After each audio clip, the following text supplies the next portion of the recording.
Laws govern everyday life. The legal system exists to provide justice to everyone. Attorneys are there to serve.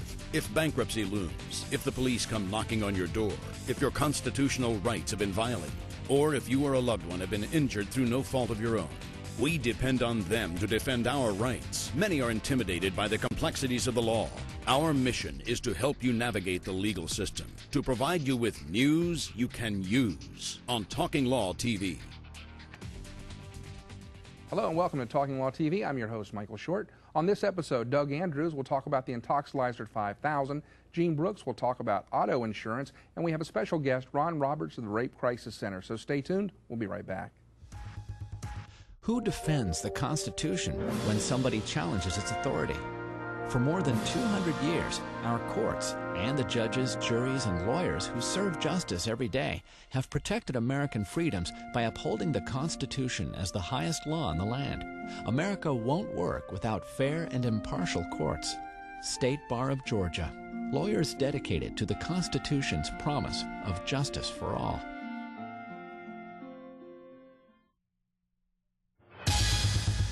Leave your legal question for us on our toll-free law line at 888-203-7-LAW. Welcome back to Talking Law TV. I'm Michael Short, and we're here with Doug Andrews. Hi, Doug. Hi, Michael. And we're here to talk about the Intoxilyzer 5000 and whether or not it's reliable. Good question. Can I first mention, though, that it's wonderful that the state of our country today, with patriotism running high for our troops, in any grocery store or card store, there's a whole rack of cards for those troops who are serving in harm's way. Here's one, thinking of you with pride.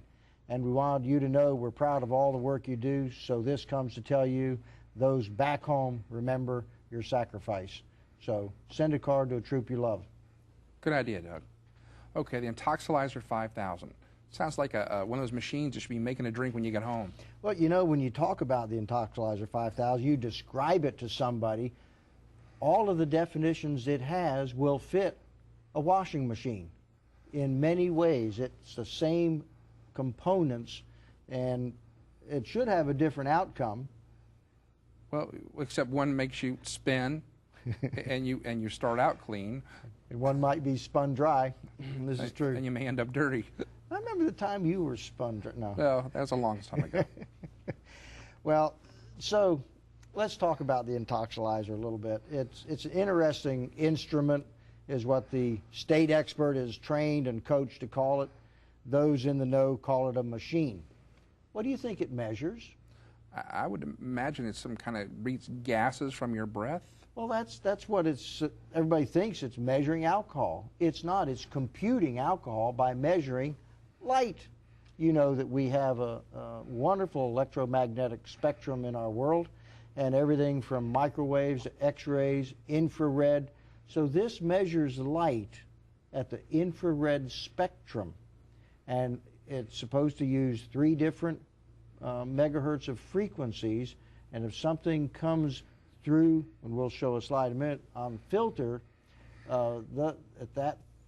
those 3 megahertz frequencies, it will say, oh, that's alcohol. Well, the problem is there's about 87 other known substances that will falsely be read as alcohol when it's not. So problem 1 with the Intoxilyzer, it truly is not specific for ethyl alcohol. Okay. And what does this slide show? This shows the visible spectrum of our entire electromagnetic spectrum. And in the infrared spectrum, you see the thermal infrared and near infrared. It's down at that level. You can't see it, but the machine is looking for that level to measure the light. And if you go to another slide, it'll show this is the chemistry involved. Ethyl alcohol, there's the chemistry. All those who took chemistry in high school or college, raise your hand. I didn't, but I've learned a bunch about it in this work. There's the molecular structures. Ethyl alcohol is in the middle on the left. You notice a similarity of these molecules, oxygen, carbon, and hydrogen. Most of them have the same kind of tail, and it's looking for the tail that has 1 carbon and 2 hydrogens. So it's looking for that in the machine so that it can say, oh, that's ethyl alcohol. But look at all the others that have similar. Acetone, acetaldehyde, those all have similar. So do toluene and some other volatile organic compounds. So the machine has to be smart enough to sort out what's what, and it has some problems in that area. This is a simplified diagram of the machine. At the far end on the left is a light bulb. It's a tiny little light bulb. It shines light through that sample chamber, and at the other end it goes through that filter wheel, which is the item marked F there. And that's supposed to filter out everything except those 3 frequencies. And then it gets read and accepted at the end, and it's computed. So the decrease in light is computed to be a certain amount of alcohol. So if nothing's in there, in theory, 100% of the light will come through. The diminution or decrease in light is read as an amount of alcohol, but anything that reflects, diffuses, refracts light is going to cause a decrease in that light. So if you fill it with smoke, in theory it would block the light and cause a false elevated reading.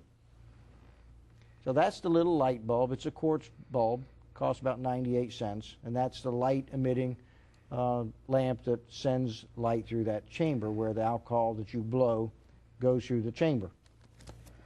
And then our next slide is?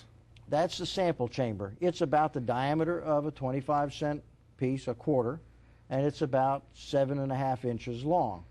And that chamber, through use and people blowing into it and breathing some awful stuff into that tube, can get gunked up. And absolutely that can get so gunked up that somebody else's alcohol molecules are in that tube before you start blowing. Are they not flushed or cleaned? No. And until it's taken out of service, and God help the person who inhales that machine and sucks back in what everybody else has been blowing out. Now, if you were going to court, could you subpoena the service records in the machine? You can. Our Georgia Court of Appeals has gutted the DUI law that says you're entitled to all information. That's what the statute says, all information related to your test. So previously we could subpoena past repair records and calibration records and so forth, and now they've taken a narrow interpretation. It's what we call the DUI exception to the Constitution. Now they say all you get is the Intoxilyzer printout. That's full information related to your test. What kind of nonsense is that? So hopefully the Supreme Court will straighten that out. But that sample chamber is just part of the problem. It's only 81 cc's in length or volume, and the machine is trying to factor that in as if it's 210,000 cc's or 210 liters because it's using a partition ratio. When you drink, alcohol goes into your bloodstream eventually and through the brain, and that's where the impairment occurs. And as blood goes through the area of your lungs to exchange oxygen with carbon dioxide, there's a transfer of the gases in the membranes of the lung. And so alcohol, being a volatile, gives that off, and it goes out with the air you breathe out. So you're contaminating the air with alcohols of molecule. It's not one-to-one. Air is different than liquid. So they developed a ratio. What's the ratio between the lung air and blood alcohol? 2,100 to 1. But the problem is that's one size fits all. It fits nobody. The ratio could be as low as 1,400 to 3,000. Younger people have a lower ratio than older people. Factor body temperature, 7% increase in false reading with every 1 degree rise in temperature. So there's problems with the machine. I won't say it's never right. You just don't know when it is. Okay. This is a very fascinating subject, and we're about out of time. Will you finish this next week on the next episode? Certainly. Super. We'll be back with Gene Brooks talking about auto insurance right after this.